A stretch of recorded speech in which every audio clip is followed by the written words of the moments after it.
Hello, everyone. It's Fred Staab and Les Jackson. Coming up, a big hour of automotive information. JD Power rolls out its Residual Value Awards.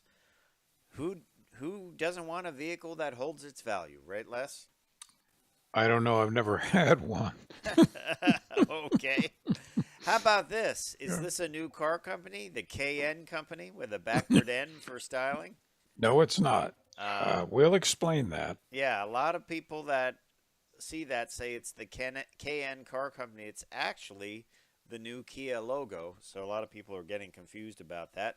Yep. Honda prices out its Pilot, their next take on that. They're including the Trail Sport version. That's not the Trail Sport version, but we have shots of the Trail Sport version. That's pretty cool. There it is.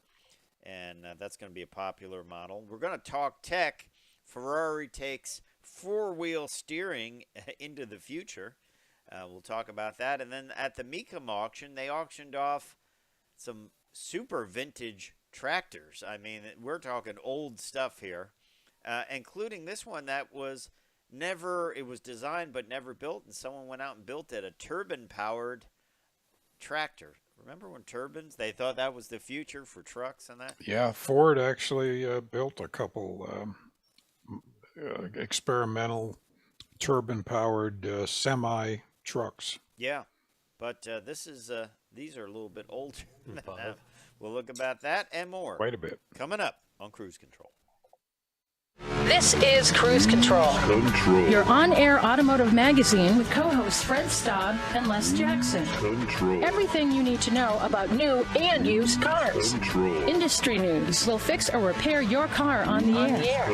Fasten your seatbelts and let us take the wheel. Now, your ride is about to begin because you're on Cruise Control. Cruise Control. Cruise Control.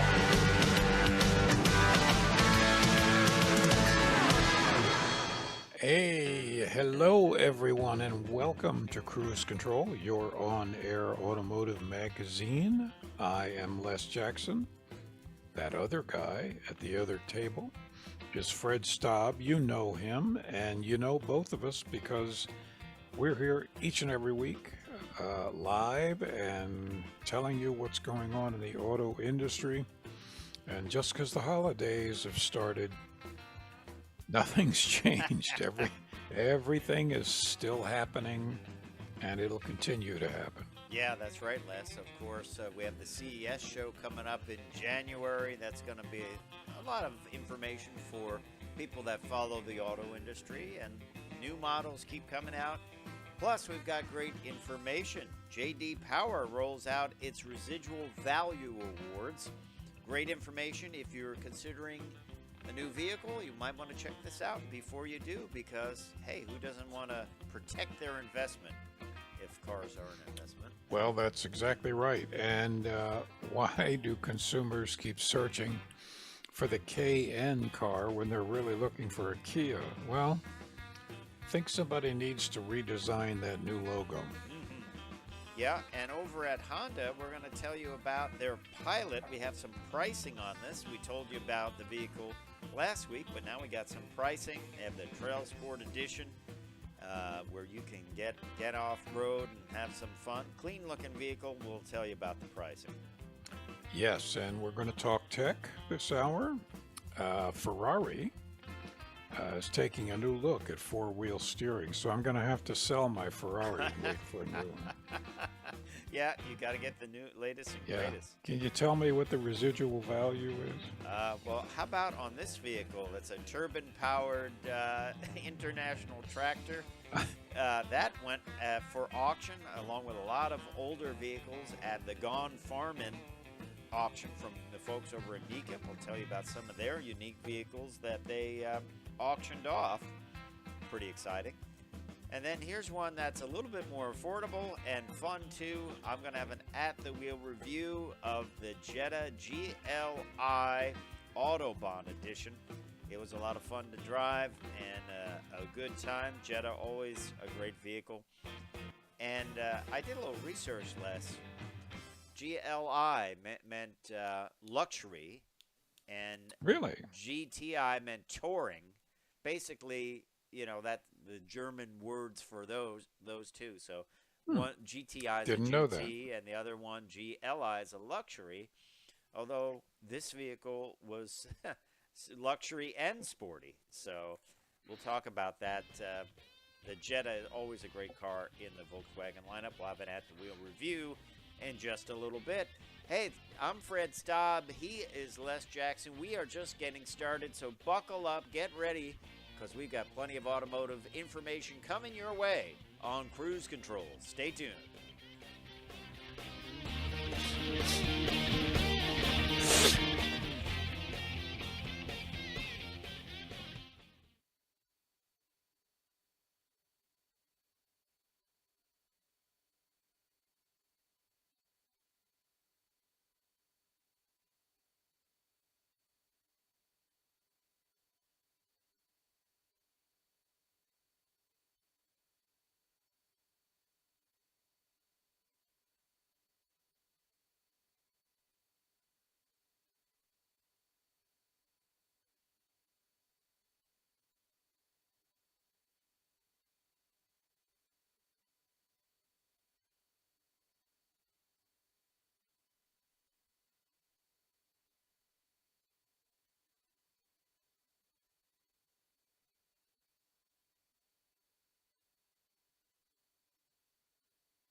No. Cruise Control. Welcome back to Cruise Control, your on-air automotive magazine. I'm Fred, he's Les, and we're taking you on a ride around the automotive industry. Les, let me ask you, when you buy a new vehicle, do you think about residual value, what that vehicle will be worth in a few years, or you buy it and keep it?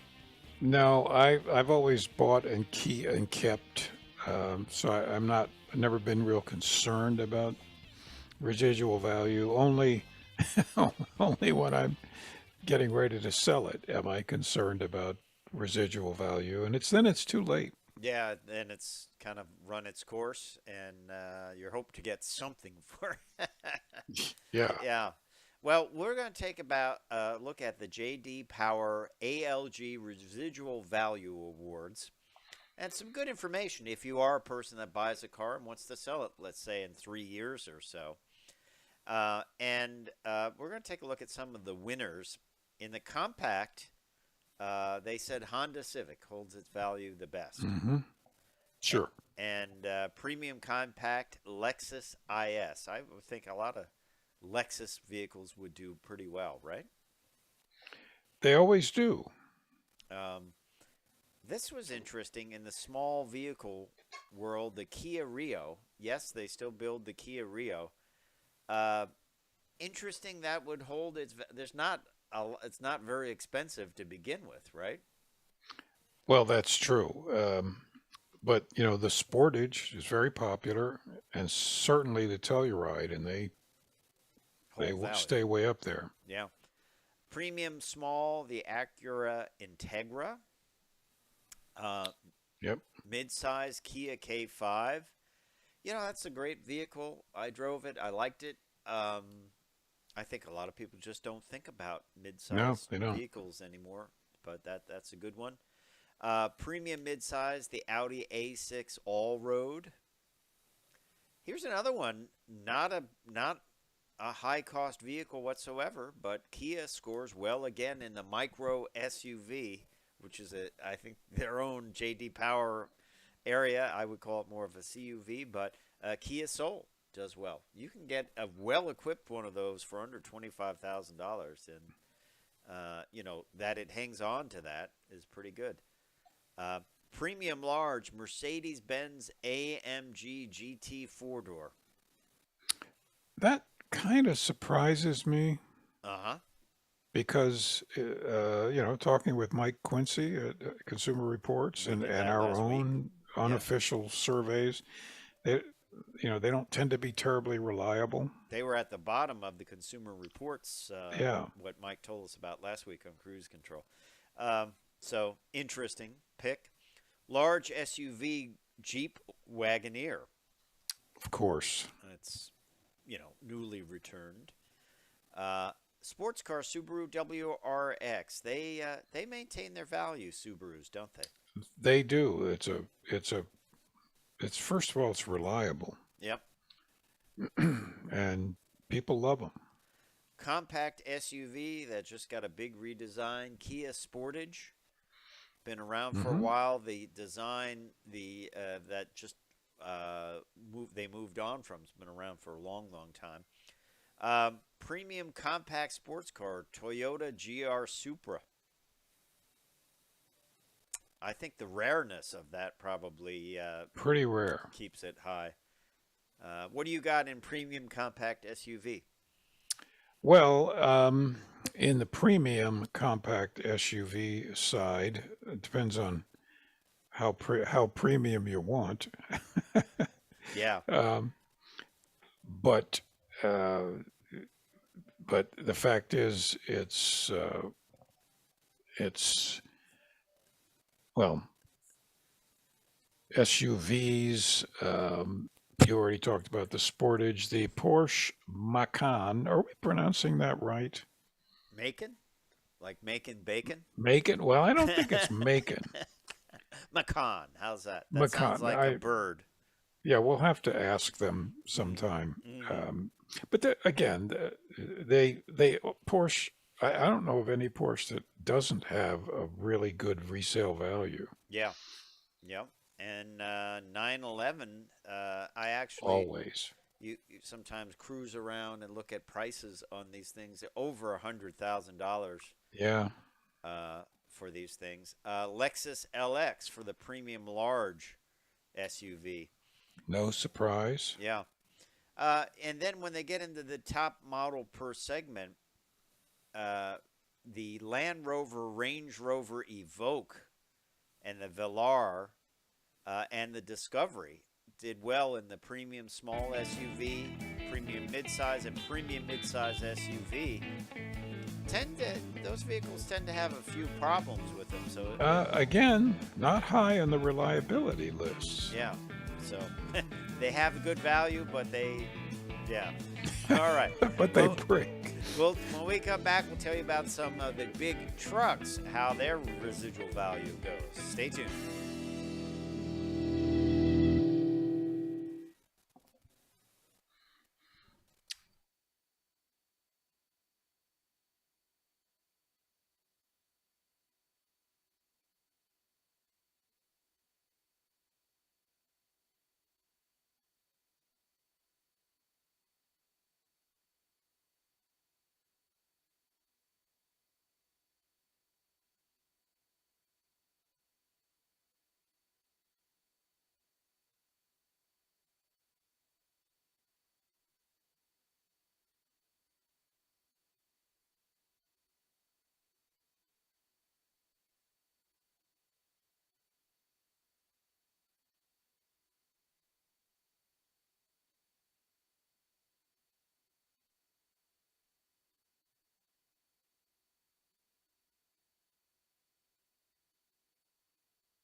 Cruise Control.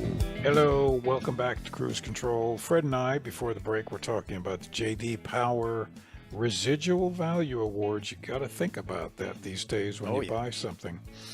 And we're up to the top model per segment in the electric pickup and van segment. All right. And no surprise, Fred, the mask market.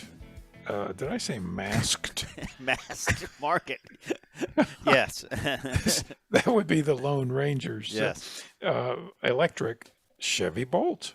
Yeah, now this is interesting. Residual value. Of course, Chevy Bolt had that giant problem with LG batteries where they would catch fire, and we felt bad for the vehicle, actually, because it's a good vehicle, but, you know, it had a major problem. I think maybe they might be rounding that corner with that vehicle. What do you think? Yeah, I think they have rounded it. And then, of course, premium electric is the GMC Hummer EV. Now, that's only been out, what, a year and a half? Talk about big bucks. Did you see that story where someone charged it up and it cost them $100 to charge it up? Yeah. Yeah, that's... Oh. Large heavy-duty pickup truck. You know, you think about residual value. If you're using this as a fleet truck or something heavy work, I guess, I don't know about how that affects residual value. But Chevrolet Silverado 2500 HD. Again, pickup trucks, I would think all of them have great residual values, as Toyota Tundra is one. Yep. And the Tacoma, there you go. Now, this is an interesting one. Commercial van, Mercedes-Benz Metris van. They're not making it anymore, and you know what? They use it as postal trucks. They must have got a good deal on them. They have a lot of Amazon trucks that are Metris. Yeah, and they're not making anymore. Why'd they stop? I don't know. They're getting out of that world, I guess. And then mid-size van, as they call it, or we would call a minivan, Honda Odyssey. Still the thing people should own. Still the favorite? I don't know. Or has the Pacifica taken over? Pacifica has some reliability issues. So, but you know, it's still, those things are still good. Minivans, people don't want to hear it, but it's a pretty good thing to have if you need to haul a lot of stuff. I tell you, you can't get more practical. Yeah, exactly. So there you have it. A look at the J.D. Power Reliability Awards. Okay, so what does this logo say to you? Now you know what it is because you know what it is. Kia went through this redesign. They put it up on their vehicles. It's supposed to be KIA, where the A is kind of like an upside-down V, you know, very stylized. Right. Problem is, 30,000 people a month are searching for the KN branded car, and the N would be backwards. So, is this a problem for Kia? Yes. I mean, you find it on great vehicles like their new Telluride, you know, the redesigned. Well, but see, you have context there. It's better on the grill. It's a vehicle. And you know Kia is a brand, so your brain is converting what is a confusing set of letters to Kia. Because it's on a grill and you see it. But if it's in print or on a sign, I don't know. A lot of confusion happens. There was a Reddit reader who saw a picture of the Kia Carnival and said, "What's the KN model car?" Yeah. KN SUV. They search KN brand electric. I don't know. I mean, you know, it cost millions of dollars to redesign this. It sure does. So do you think they have to redesign it again? I think they're going to have to tweak it. Just put a line right in that A. That's what they'll do. All they have to do is just put a little white space between the I and the A. Yeah, that's a good idea. I But think then that would be relatively cheap. But Nobody then will when you notice it. make a nameplate, it's putting on 2 letters individually on the car. Yeah, but they can't leave it like that. It's It's too it's really confusing. too confusing. Let's jump over to Honda. Honda has their new Trail Sport Pilot, which I think is pretty cool. A lot of manufacturers have gone to that kind of more rough and tumble look. This, of course, you can still get in a less rough and tumble look, more of a conventional Pilot look, more of a luxury look. But you can also get the Trail Sport model, which has the black wheels raised up a bit, black bumpers. They've put out pricing on this. It's all new, 2023. It will go on sale December 12th. And less just for our writers here from the press release, offering a class-leading combination of off-road capability and nimble on-road dynamics. You put the words right into my mouth. I read them right off the screen there. Yeah. But it starts at $39,150. You add in the destination, that's $40,445 for the Sport front-wheel drive. The all-wheel drive goes $42,545. Then the EX front-wheel drive, $43,245. Going up the ladder for touring front-wheel drive, $47,745. All-wheel drive Trail Sport, $49,645. And then the Elite, really up there, really, for the Elite all-wheel drive, $53,325. That's up there. Trail that's Sport up there. is the first first Honda SUV with all-terrain tires and unique 18-inch wheels, rugged looks. When I bought my Corvette back in 1971 and paid $5,500 for it, which was a generous deal from Chevrolet, showed it to my father. He said, "Nice car. That's more than I paid for our first house." Wow. And these things are getting dangerously close to what I paid for my first house. Yep. Yeah. And now I understand what he said. Yeah. It's looking back, it's like that Yeah. was really a wise Wow. analysis of the pricing of this vehicle. Yeah.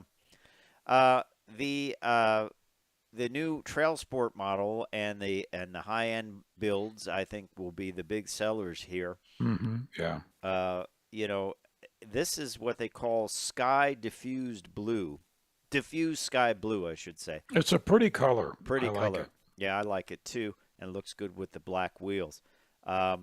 People like these raised up, like the Subaru Wilderness and some of the other ones, the X-Line in Kia.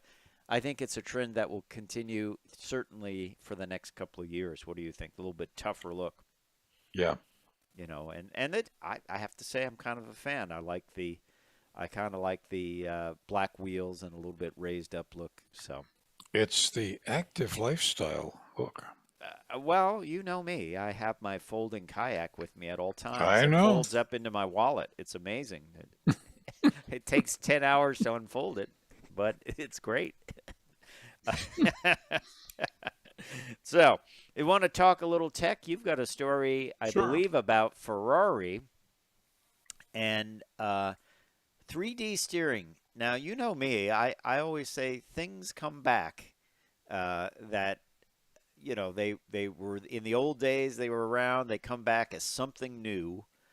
You and I were on trips to GM, and they made a big deal out of three-wheel steering, Yes. four-wheel steering, rear-wheel steering on their big trucks. But that was a long time ago. But when we come back, Les is going to tell us about Ferrari's new take on rear-wheel steering. So stay tuned to Cruise Control. Fred Staab, Les Jackson. We'll be right back.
Cruise Control. And welcome back. Welcome back.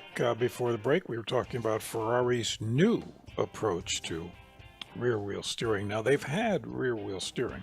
Oh, yeah. Even on some of the Formula One cars, which you better know what you're doing. Oh, yeah. Better not brake either. No, not at 215 miles an hour. So, the current ones are computer controlled, but they're they react to conditions and so on. And when you're parking, they steer the rear wheels in the opposite direction, so to the front. So parks not sideways, but much more efficiently. Well, what they've done is change. They haven't adjusted or changed any of the mechanical components, but they've changed the software, or I guess pretty sophisticated, so that now at high speed, it's called they still call it RWS, which is rear wheel steering. At high speeds, it now does opposite of what it does at low speed. Mm-hmm. Steers the wheels in the same direction. You don't get a lot of the tail wagging, drifting which is you don't want at high speed. We can speak with experience, can't we, Fred? Yep. And you don't want that when you're flying the car, which we've also done. Experience. So what it does is it creates enormous stability. It also helps with fuel economy, interestingly. It does. And tire because wear. You're not scuffing the tires as much. When you turn, yes, the wheel is following the road to the right or left. But the fact is, you're still kind of scuffing the tread. Even with a differential? Yeah, sure. I mean, the front wheels too. Interesting. That's why, on some pavements at some speeds, the tires still squeal. Right, because they're scuffing. They're scuffing. Well, and this is once again a patent found by the folks over at CarBuzz in the European Patent Office, or EPO. And another unique thing, Les, is the rear wheels will turn independently of each other. One will turn more than the other, depending. That is freaky. You just don't want the system to go bad at speed. I just don't know. And the rear wheels on the Ferrari turn quite an angle. Yes. Most rear wheel steering on vehicles is 2 or 3 degrees. Yes.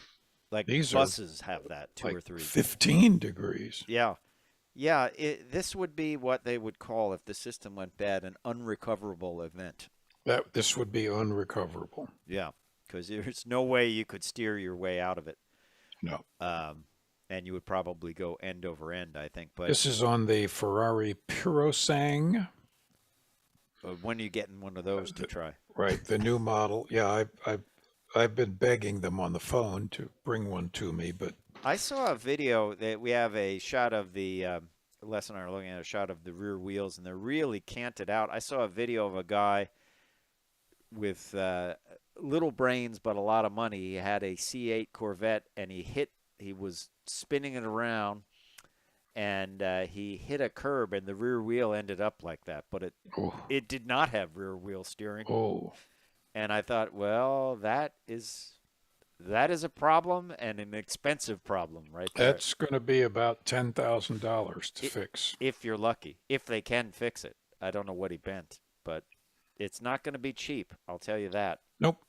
And it won't be covered by warranty. I'll tell you that. I don't know. I was just driving. The wheel went sideways. No, it will be unpleasant. And unpleasant for sure. Yeah. Talking about unpleasant, there was a guy caught in a Lamborghini going 152 miles an hour on a road which, weirdly, was the 150 road state road number 154. When people said, well, I thought I'm only doing 2 miles under the speed limit. And it was a Lamborghini Aventador SVJ. California Highway Patrol caught them doing 152, and the Chips shared a picture of the ticket. They didn't show the license or anything. They say the driver could face 90 days in jail and a $1,000 fine. The driver was almost 100 miles over the 55-mile-an-hour speed limit. Now, I actually talked to a state trooper. I said, what would happen? He said, well, I'd decide in 10 seconds what I do. I said, first step, shut the car off, turn the lights on, and say, I was really speeding. Absolutely. Yeah, he said, yeah, you got to fess up. And he said, if you were going straight and not cutting in and out, that might help your case. He said, but I'll decide in 10 seconds what I'm going to do. When I was in with our friend Aaron Robinson from Car and Driver back in 2000, we were in Italy, and we went to Lamborghini, and Lamborghini sent us out after lunch with Valentino Balboni, their test driver, and we drove the Diablo. Mm-hmm. And Valentino told me these were in the 30-mile-per-hour speed limits in farm country. Oh my, that seems low for farm country. He said, go fast, go fast, go fast. And I took it to 256 kilometers per hour, which is 155, and was signaled over by the Carabinieri with a big stop thing on it. And I thought, I'm going to go to jail. Mm-hmm. And Valboni explained that we were there from America testing the cars, and I said, be sure and tell him that my mother was from Italy. And the policeman very calmly said, okay, whatever the Italian word for go ahead, and he said, piano, piano, and sent me on. I've never been more proud to be Italian in my life. Get out of jail card. Oh, boy. But truthfully, you could be arrested, right? And it absolutely. did say reckless driving on the ticket. It did say reckless driving, Well, which it is this reckless. Reckless endangerment. Yeah. Reckless driving. Yeah. I mean, it's hard for them to plead it down to 90 or something. That's you're way, way, way over. You know. There's no excuse for this. My favorite comment was, "This dude's lucky if his car isn't put on a flatbed and he doesn't have cuffs on. Anything he gets out of without that, he should count his blessings. You know." Yep. Because.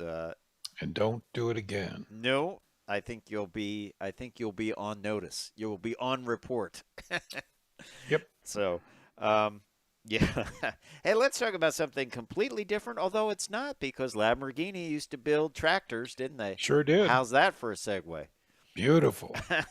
Nicely done. Well, Mecum Auction, they always have some interesting things going on at Walworth, Wisconsin. They had the largest tractor auction. A lot of people collect tractors. I had a friend that was Ken Venny, who was the crew chief for a top fuel dragster of Darrell Gwynn, and he was a big tractor puller and tractor collector. Had a huge collection, hundreds of them. And some of these things are incredible. One of them, a picture coming up eventually, is of a tractor that was a turbine-powered design by International. It was never built, but someone decided to build it. And what it would be like from their plans, it went for $154,350. Working turbine tractor. How fast do you think that thing will go? I don't know. I like the Minneapolis Moline UDLX, sort of like a car from the 30s. That's a cool, yeah. If I owned a lot of property, lived on a big piece of land, I would certainly get a tractor and restore it. Oh yeah, some of those steam ones. To. Yeah, but they have no rubber on the wheels. It's just a hard steel wheel. It must ride great. Talk about the Sure. need for an air ride seat. That would be required. But great machines to restore these things and the history and the top. It was called Gone Farmin' Fall Premiere. That UDLX, the one that looks like an old car, 1938 Minneapolis Moline, $210,000. Had the Ooh. restored AM radio on the. Oh, It would man. look like a box, like a shoe box, mounted on the steering column, and of course you had heat in there and windshield wipers. The comfort, you Hmm. can be harvesting the crops and still be comfortable back in 1938. So, Boy. hey, when we come back, I will have an at the wheel review of the Volkswagen Jetta GLI Autobahn edition. Stay tuned.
Cruise Control. And welcome back to Cruise Control, your on-air automotive magazine. It's Fred Staab and Les Jackson, and we're glad you're along for the ride. Got another at-the-wheel review. This time, it is the Jetta GLI 2-liter turbocharged Autobahn edition. Jetta, nice car, nice size car in the Volkswagen lineup. The GLI is the one that comes with the bigger 2-liter 4-cylinder turbocharged 16-valve engine, 228 horsepower. If you get a non-GLI edition, you will get the 1.5-liter engine. So this is a step up in power for sure. This is front-wheel drive with driving mode selection. And it has a limited slip differential up front, which is nice in a front-wheel drive car. This one, Les, had a manual transmission, 6-speed manual transmission. Can you believe that? Wow. Wow. We don't encounter those much anymore. That's why you got it, because nobody else knows how to drive it. Yeah, that's right. And, it was a great vehicle. I liked it because it had this gray color with red accents, which is a pure gray exterior, which I thought looked great with the red accents, red and chrome accents. Up front, there are red accents around some of the openings in the fascia. Out back, not so much. There's a mild spoiler out back, but just a good combination of gray and red. There are a little red trim that goes in the middle of the grill. On the inside, it has the big screen that you would normally find in a GTI, but thankfully, they have not eliminated the manual controls for things like HVAC and headlights. I'm so glad they haven't done this, that it is a combination, the good of the larger screen and not the bad, in my view, of what happened to the GTI, where they took all the knobs off the controls. By the way, they are going back to controls and knobs and non-haptic push buttons on future Volkswagens, because people have spoken and they just did not like that. This one did have the 6-speed manual, leather seating, which is part of the Autobahn package with that contrasting stitching, and the little perforations in the seats had like a little red in them too. It's hard to describe, so you get a reddish tinge to them. Nicely equipped, 16-inch alloy wheels, daytime running lights, LED tail lights, interior dual climate zone, tilt and telescoping adjustable steering column, the sport front seats, the Vienna leather seating surfaces, red accents. They've gone with a lot of piano black and red accents on the interior of the vehicle, stainless steel pedal caps and footrest, meaning the dead pedal. I guess that's the kind way to say it now. Illuminated front door sill and scuff plates. So really a gussied up interior. Sometimes Volkswagen interiors are pretty straightforward, I'll say, as a nice way of saying it. They are kind of utilitarian. I thought they gussied this one up pretty nice. Good rear legroom. Our passengers liked it. They said it was nice interior in the back. Not a lot of accoutrement for the rear seat passengers as far as... Well, it's a basic car. Basic car on the road. Fun to drive. Not, super powerful, 228 horsepower, but still fun to drive. It had that 6-speed manual transmission, which is no charge for that. And the Autobahn package, as I said, includes the leather seats and a lot of trim and things like that. The calipers are red to match some of those red accents, which is nice and contrasted nicely with the gray.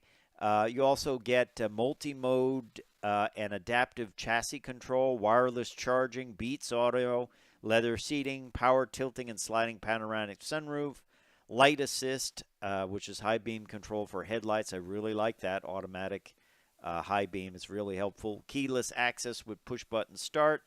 Doesn't sound like a big thing, but, yeah, if you don't have it, you'll miss it. 18-inch alloy wheels. Good-looking vehicle. Now, made by the way in Mexico. Final assembly point, Puebla, Mexico.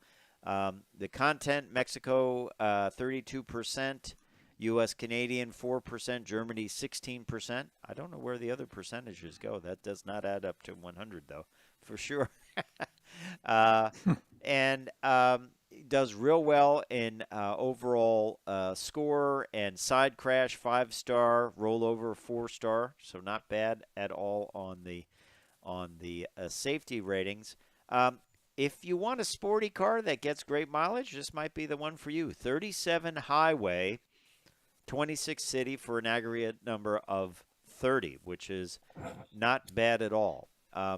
One of the things they have to fix on the Jetta, and they haven't done it yet, is the trunk lid has a tendency to either not go up high enough or kind of fall down and you hit your head. I don't know why they haven't fixed this, but every Jetta I've had, I end up hitting my head on the trunk lid, right on the edge of it, which is not fun. The highest marks, though, definitely go to the styling with those red accents and the gray paint. If you are getting one, this is the color to get. It looks good. It looks sporty. It stands out. It really pops, the gray and the red. And, I'm kind of a fan of those haze gray, almost military-looking colors. Of course, Chrysler used to have a gray like that a couple of years ago called Destroyer. Maybe it was a little bit lighter. And I thought that was a cool color. Nice mid-size sedan, though. Good driving characteristics. I would say it looks sportier than it drives. It's not super sporty. It's not super fast. But it's fun to throw your gears with the 6-speed. And let's face it, that's getting rarer than a houndstooth, a 6-speed manual sedan. Yes. So, I think that will be appeal to some. I don't know what the take rate is on the manual, but probably not that high. You can get it with a DSG too as well if you don't like the manual shifting. Will the Jetta stay around in the U.S. lineup? I don't know. I'm not quite sure. It is we were talking about the Passat during the break. I believe that's going away, so we'll have to see what happens to the Jetta. Certainly, if it does return in the future, it will be a electric vehicle for sure, I would imagine. But still a lot of fun. GLI basically stands for the luxury version of it, which is interesting because this is kind of a sporty luxury version. As I said earlier, GTI stood for touring, grand touring. GTI being of course, on the Golf GTI, and the only model of the Golf available now. But there you have it, at the wheel review of the 2022 Jetta GLI 2-liter Autobahn, 6-speed manual transmission, pure gray exterior, Titan black leather interior. Have you been in a Jetta in the last little bit? Not in several years, no. Yeah, so it is a pretty cool vehicle. Autobahn basically is trim. It's right. Things here and there. The bigger engine is the main thing, and the manual made this one pretty fun to drive. So if you're looking for fun in a mid-size front-wheel drive sporty sedan, this might be the one for you. Mileage is not that bad too, as I said, 37 highway, so not a bad deal. Now the total price, $31,295. The pure gray exterior popped it up $395. So total price $32,685 for this model. Hey, it's time for me to say I'm Fred Staab. I'm Les Jackson. We are going to see you down the road. Bye.